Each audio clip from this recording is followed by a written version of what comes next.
সম্মানিত উলামায়ে কেরাম, এতক্ষণ পর্যন্ত আপনাদের সামনে যিনি সুন্দরভাবে নিজের মনের ভাবগুলা প্রকাশ করেছেন তিনি জামিয়া আহমদিয়া সুন্নাহ আলিয়া মাদ্রাসার মুহাদ্দিস আল্লামা আলাউদ্দিন সাহেব মাদ্দাজিলুল আলী। মঞ্চে উপস্থিত আমাদের চট্টগ্রামের সাবিয়া কামিল মাদ্রাসার ঢাকা বিভাগের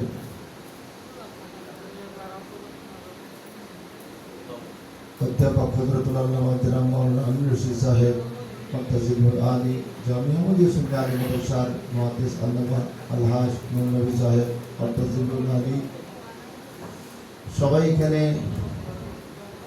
আগ্রহ এবং মোহব্বত নিয়ে হাজির হয়ে থাকে।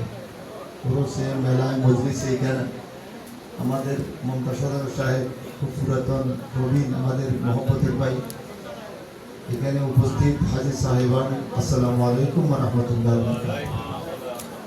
জরুরি কথা হয়েছে, আমি দুটি কথা বলবো, খেয়াল করবো। এক নম্বর কথা হলো, আমি সাইবার হজ করেছি, কিন্তু মজা পাই আমি আসলে সাথে হজ করি। ও খেয়াল একটু কি হয় কথা হজ, আমি 97 থেকে হজের মুআল্লিম ছিলাম মহিউদ্দিনের আমলে। এরপর আরো 3 বার এই মানাসিব সাহেবের সাথে গত বছর আমি সপরিবারে হজে গিয়েছিলাম। সপরিবারে উনি ওনার সাথে হজ করে একটা মজা পাই। কেন? উনি বিভিন্ন জায়গায় আন্তরিকতার সহিত নিয়ে যায়। একজন মানুষ একবার কথা দিয়েছে, দ্বিতীয়বার যাওয়ার সুযোগ হয় নাই, যাওয়ার কোনো সুযোগ নাই, কিন্তু এরপরে উনি চেষ্টা করেন সেই লোকের আশা যেন পূরণ করে।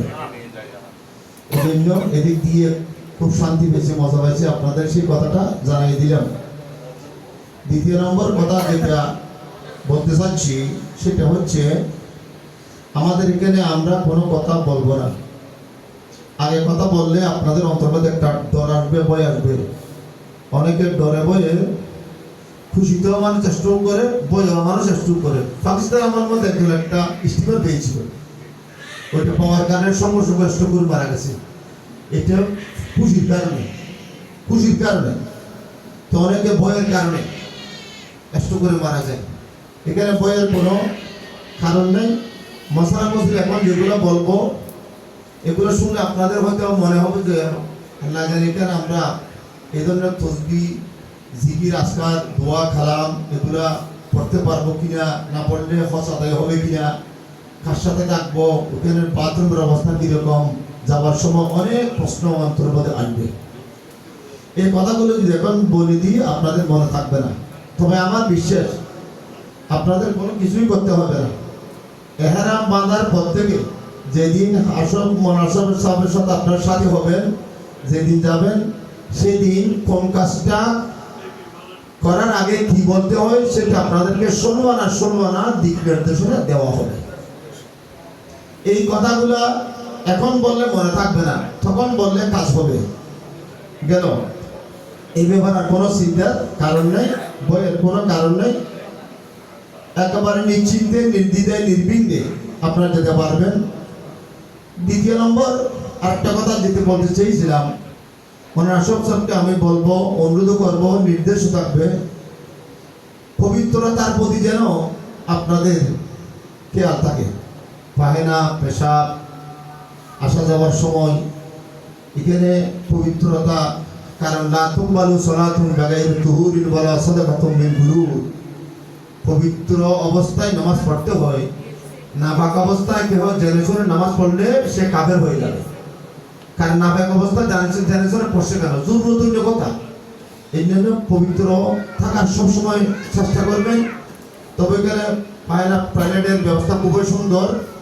নিজের একটা খেয়াল আছে তো, যে আমি চাই যে আমি পেশাব করার সময়, পায়খানা করার সময় এমনভাবে করব যেন আমি নিরাপদে থাকি, পবিত্রতা সম্মানা যেন আমার থাকে, সেই খেয়ালটা। কারণ ওই সময় শয়তান বেশি ঢুকে দেয়। আপনাকে যদি শয়তানে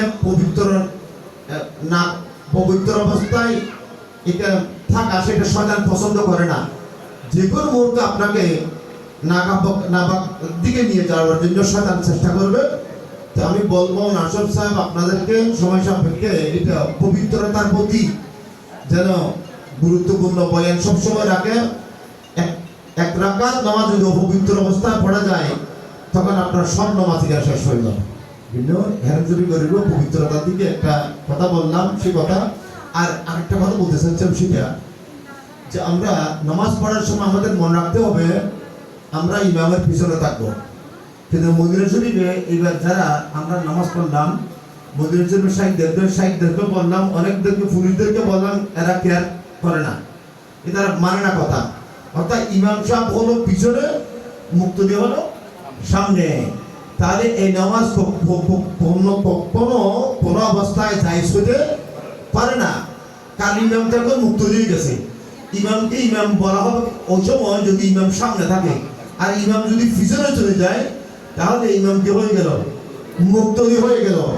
এখন আপনি ইমাম হয়ে গেল, আপনি ইমাম থাকতেন না, হাজার হাজার ইমামও গেছে।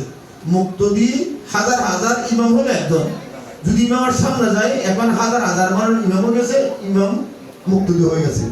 আপনারা খেয়াল করবেন, আশরাফ সাহেবের সাথে যে কথাগুলো আপনারা শুনবেন, জানবেন, ওখানে দেখবেন একটা এই একটা সিগন্যাল দেওয়া আছে এবং সাইনবোর্ড দেওয়া আছে যে ইমামের সামনে যাবেন না। কিন্তু পুরুষদেরকে বললাম এরা কোনো কথা বলে না, কারণ অনেক কথা আছে। আপনারা ইমামের সামনে নামাজ যদি পড়েন সেই নামাজ দৌড়াই দিলে হবে না, একে লক্ষ লক্ষ গুলি গুলো হবে। কারণ এখানে বলেছেন একটা মক্কাসের মধ্যে গুনাহ করলে একটা 1 লক্ষ গুনাহ হবে না? হবে। সওয়াব করলেও একে 1 লাখ।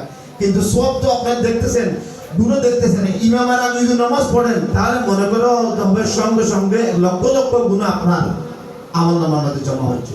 এগুলো থেকে আল্লাহ যেন হেফাজত করে চেষ্টা করবেন। আর আমার যে কথাটা বলতে চাইছিলাম, আলহামদুলিল্লাহ আপনারা আমাদের জন্য আমার আলোচনা করেছেন মির্জাপুরের হজ কাবরের সাথে। ওনারও আশা, আমাদেরও অনেক, আমার আশা তো পূরণ হয়েছে, ইনার আশা তোমার আল্লাহ পূরণ করেন। মাওলানা নুর নবী সাহেব এখানে আমরা কেন আশা করছি জানেন? আশা কেন করি? আশা করি এই জন্য অন্যদের নিজেতে টাকা বিশেষ নেবে, মাওলানা আশরাফ সাহেবের মাধ্যমে গেলে টাকা কম হবে। এখন আমরাও যেতে চাই, আশরাফের সাথে সবাই যেতে চাই। আশরাফের নেওয়ার আল্লাহ ওনাকে তো অভিজ্ঞ দেশে তো বুঝছে না, ডেকে ডেকে খানা খাওয়ায় লক্ষ লক্ষ টাকা খরচ করে যে দেশের মানুষকে খানা খাওয়াইতে পারে, একজন দুজন আলেমকে সঙ্গে নেওয়া তার কোনো ব্যাপার না। আল্লাহ আরো তৌফিক দান করুক। মা বালিশা রহমতুল্লাহ আজিজ সাহেবের স্বপ্ন যেন বাস্তবায়ন করে।